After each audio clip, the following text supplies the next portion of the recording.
Coming to paperback and e-readers, Steam Season of the Witch Girl.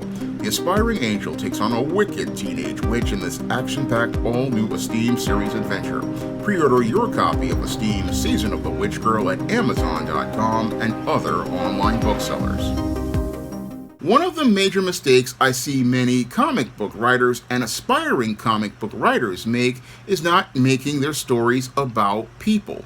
Now, ever since about the 1990s, I have been noticing a trend with comic book writers where instead of us getting stories about a hero in a world of people, we get these heroes basically put in an insular environment where it's just the hero taking on their bad guys, and that's the only people we see in that world.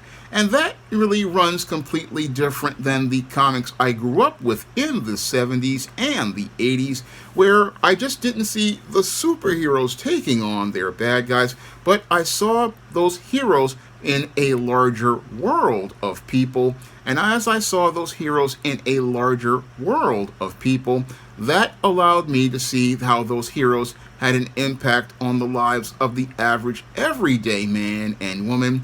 And this allowed us to connect with those characters and see how their actions were things that impacted our everyday lives.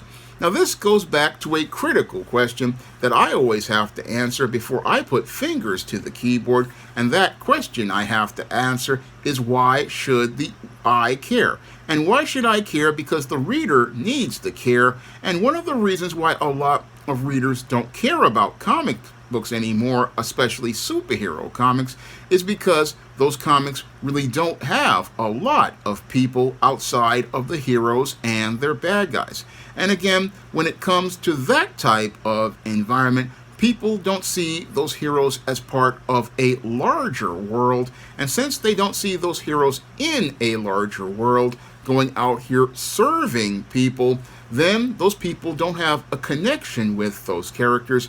And the last thing that you want is for your books to be where people can't connect with them, because if people can't connect with them, then you're not going to be able to build an audience with your book. And that's the thing that has plagued a lot of comics ever since the 1990s, when I saw this trend emerge. Now, back then, I was seeing books like X-Men basically only focus on the mutants, and the mutants having their own world and not being a part of a regular world with regular people. No, it was just them and the evil mutants. And the same thing happened with other characters like Batman, where it was just basically him in Gotham and his bad guys. And that created a tunnel vision. It created a tunnel vision that basically disconnected the audience. It disconnected the audience because the audience didn't see themselves as being part of the story or see themselves as having any sort of connection to the heroes at all. And that's why it's very important for a writer to go out here and not only just write stories about the heroes taking on the bad guys, but also having those slice of life stories, because it's those slice of life stories that allow the audience to connect with the characters and allow them to see that this person is not in just their world of taking on the bad guys as related to their mission, but they're also taking on things in life and living life in a real world, and living in a real world where they have interactions with real people. It's those interactions with real people that allow this character to be humanized and allow that person to become someone we can relate to and someone we can connect with on a personal level. Because when you have a character, you just don't want them to be in their own world where it's just them and their mission of taking on bad guys. No, you want them to be a part of a larger world, and you want them to be part of a larger world of people where people can see characters that are like themselves having interactions with these characters. And that allows people to say, hey, this person is just like me. This person is living a life just like mine. And this is a person I can connect with, and their struggles are similar to my struggles every day. You want to have stories like that, because those kind of stories allow us to see this character and see this character as someone who is a person just like us. It's very important for people to see this character in a larger world and see them having these slice of life moments. This is something I try to do with a lot of stories in the SJS Direct universe. I always try to do some slice of life stories here and there in between the big action and adventure with the Rogues Gallery, because I understand that, you need to have those slice of life moments and have those slice of life moments to show how this person is living an everyday life just like you and me. For example, I did this in a couple of stories, like I did it when the first Isis book, Isis Amari's Revenge, where I have Isis going to the museum where she runs into Esteem, but she also runs into Mrs. Rosecrans, the person who's running the museum. So she's running into real people. And that was a story, again, I wanted to show how Isis basically was out here in the real world of real people, having real interactions, and again, connecting with real people and wanting to help real people. And that was with the first book. And as I went on doing the Isis series, I also did this with other stories like Isis, All About the Goddess, where I had Isis running into the character of Marilyn Marie as she was being stalked by a stalker on her college campus, and had her posing in the art studio. Now, that posing in the art studio was a metaphor for her opening herself up and connecting with people. And I wanted that story again to show how it was all about Isis looking to connect with people, and the nudity basically was like a metaphor for opening yourself up and being out there among people. And I wanted, again, that story to be about how Isis is out here with real people and having relationships with real people. And I did the same thing in another story called Isis Samurai Goddess. Now, Samurai Goddess was another story where, again, it was about Isis helping out someone in something as mundane as sitting in a steam room where there's an assassination supposed to take place. But the whole thing was about her being out here with real people and, again, helping real people. Something that I sorely miss in superhero comics is heroes helping out just average, everyday people and showing how they, again, are a part of a larger community of people.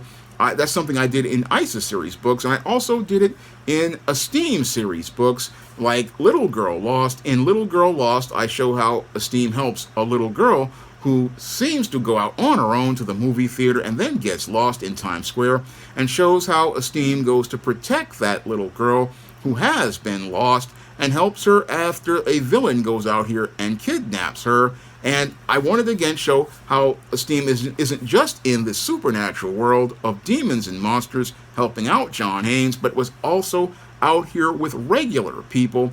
And again, regular people who, if they did need help, would get help. I also did this in another story called The Witches of Eastland, and showed in that story how Esteem was trying to help a group of girls who were trying to participate in witchcraft by not teaching them witchcraft and showing them how the dangers of witchcraft, and again showing how these characters again have interactions with people and interactions with people in a real world. And I followed it up with Isis All That Glitters, a story that again shows how Isis and Esteem are helping the police with the Golden Shine character. And I do these because I understand that, characters just can't be in a bubble. They have to be out in a world of real people, and they have to be out in a world of real people, because in a world of real people, people can see these characters, connect with these characters, start to form relationships with these characters.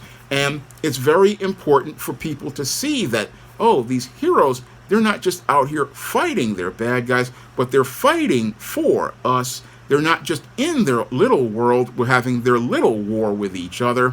They're a part of a world looking to protect us from these threats all over the world.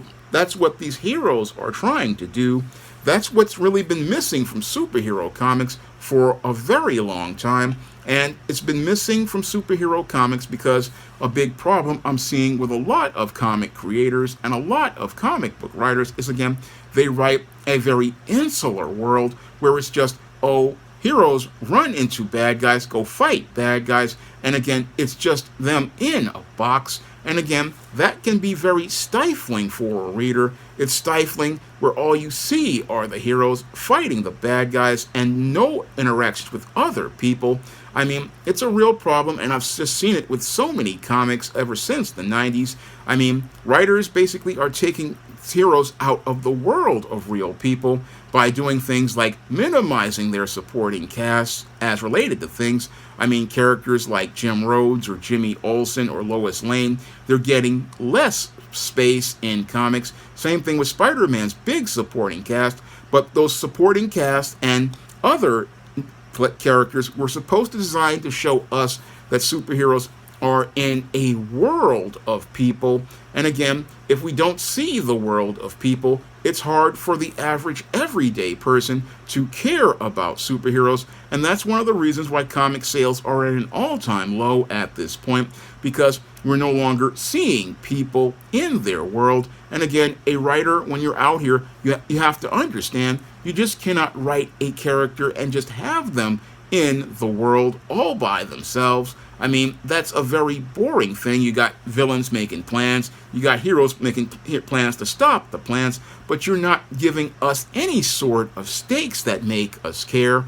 In order for us to care, we need stories out here that show that this person is a part of a larger world, and sometimes you got to take a break from those stories of heroes and bad guys and just give us some slice of life stories, like I did with stories like Isis, Amari's Revenge, Isis, My Sister, My Frenemy, Isis, All About the Goddess, Isis, Samurai Goddess, and Isis, Legacy, and Esteem, The Witches of Eastland, and Cancel Vacation, and Little Girl Lost. You've got to give us those slice of life stories, because those slice of life stories, again, show us how these heroes are people.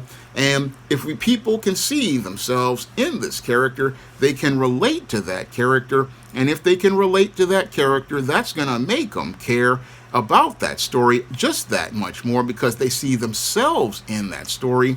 When people start to see, oh, this character is a part of a larger world, not a universe of characters where they're interacting with each other, but interacting with real people or in their world.